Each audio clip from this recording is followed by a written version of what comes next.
So Socrates has just finished pretty thoroughly making a fool out of Meletus in front of all of his rather rich and powerful friends. So he's scored sort of a moral victory, but he's also pretty much turned a lot of the court against him if they were formerly not so much against him.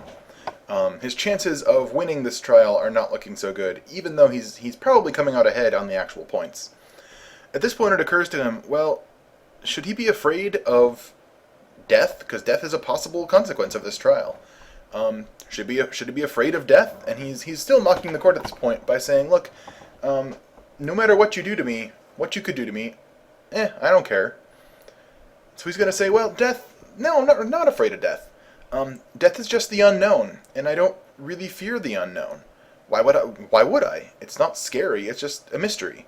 In fact, one of philosophy's major tasks is to look into the unknown and try to find out answers. So death could be fantastic, in fact.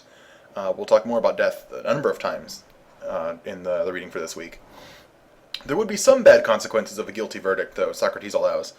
For example, Athens would lose out, because there wouldn't be a Socrates there to do them this great service of being the gadfly. So how does Socrates benefit Athens? Well, he talks a little bit about public life. If he's so great, he basically takes a question from the audience. Why wouldn't he be in politics? Why isn't he serving the city? First of all, he says, well, I was in politics for a while, and people hated me because I was right all the time, and they weren't. And second of all, I was so right, I was so committed to being right, that people would have just killed me off, rather than having to deal with me being right and showing them why they're wrong. So there's a good reason not to be in politics, you might think. A second question he considers, if he's so great, why not get paid to teach? Why not be a sophist? Well, that's not his goal, he says. His goal is to follow the god of the oracle. And so he's taken his task as he's got to find someone else who's wise. And so he needs to keep on asking all these people questions to find someone else who's wiser than he is. This is an ongoing challenge. And so his students aren't paying to be taught. They just like to watch other people look dumb. So what about this corruption charge, right? If he's corrupting the youth, he's obviously not a benefit to Athens. Well, he says, fine. He challenges the audience and the jury and the judges and everyone. He says, if I corrupted you, or if I corrupted any member of your family, stand up. Not a single person does. So it looks like he really hasn't corrupted anybody. This is where Socrates ends his defense. And so we go now to the verdict, and so the jury deliberates, and juries in Athenian trials are really big. They're over 500 people, and so they deliberate for a while and they cast votes. And Socrates is found guilty by a narrow margin, but still found guilty. And he's sentenced to death. This is the result of his guilt. The way trials in Athens work are that the prosecution gets to set a punishment, they choose death, and then the person who's found guilty gets to propose a different, probably lighter sentence. Of course, lighter sentence, right? This is to their advantage. Socrates says, well, what does one who's found guilty like me deserve? He says, well, by guilty, what you mean is I've wandered around and done a lot of philosophy.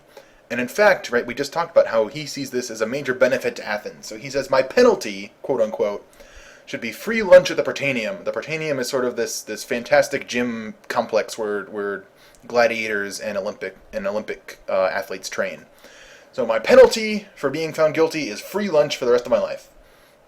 He's clearly mocking the court, right? This is obviously not going to have a good effect for him. But he thinks this is what he deserves. And he's served Athens, this is what he should get. Eventually he does back down when his friends sort of freak out and proposes just a hefty fine instead. Well, as you might expect, the verdict comes down in favor of death. He's mocked the court thoroughly, he's proposed just silly things instead, and so Socrates is threatened to die. So he gets to make a little speech at the very end. He says, well, to my critics, this is not a victory. My followers will keep being critical of you, philosophy's not going to go away, just killing me. I mean, hell, I'm old. You're only winning a couple years by sentencing me to death. To supporters, he says, look, it's okay. I'm just going to die. It's not scary. There are only two possible things that could happen when you die, he says. First of all, nothing. In that case, it's like the best nap ever. It's a perfect dreamless sleep. This sounds okay. The other possibility is you go off to the afterlife. And he says, well, I'm not guilty of doing any injustice. I helped the city, so my good deeds will be rewarded. He concludes, in the end, that nothing can harm a good man. As long as you've done well, nothing bad can really happen to you. And his last words at the trial are begging the people of Athens to be to his sons like he was to Athens. Be a gadfly, do philosophy. And here's where the trial ends.